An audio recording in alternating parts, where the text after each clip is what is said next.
Hi friends, നമ്മൾ ഇന്ന് നോക്കാൻ പോകുന്നത് മലയാള സിനിമ അരങ്ങുവാഴുന്ന താരരാജാക്കന്മാരായ ലാലേട്ടൻ, മമ്മൂക്ക, അതോടൊപ്പം നമ്മുടെ സ്വന്തം പൃഥ്വിരാജ്, നിവിൻ പോളി, ദുൽഖർ സൽമാൻ എന്നിവർ അടങ്ങിയ മലയാള സിനിമയിലെ 2026 ഏറ്റവും കൂടുതൽ പ്രതിഫലം വാങ്ങുന്ന താരങ്ങളുടെ ലിസ്റ്റാണ്.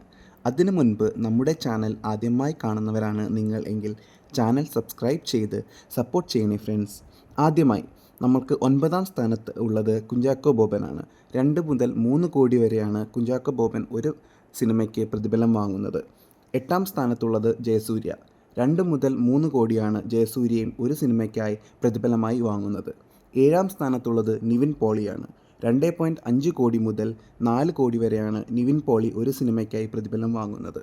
6ാം സ്ഥാനത്ത് ടൊവിനോ തോമസ് ആണ്. 3 മുതൽ 6 കോടി വരെയാണ് ടൊവിനോ ഒരു പടത്തിനായി പ്രതിഫലമായി വാങ്ങുന്നത്. 5ാം സ്ഥാനത്ത് ഫഹദ് ഫാസിൽ.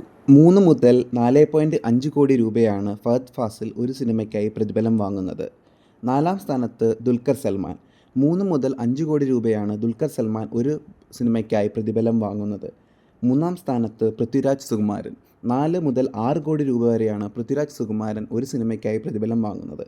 2ാം സ്ഥാനത്ത് മമ്മൂക്കയാണോ ലാലേട്ടനാണോ എന്നുള്ളൊരു കൺഫ്യൂഷൻ കാണും. എന്നാൽ 2ാം സ്ഥാനത്ത് നമ്മുടെ സ്വന്തം മമ്മൂക്ക തന്നെയാണ്.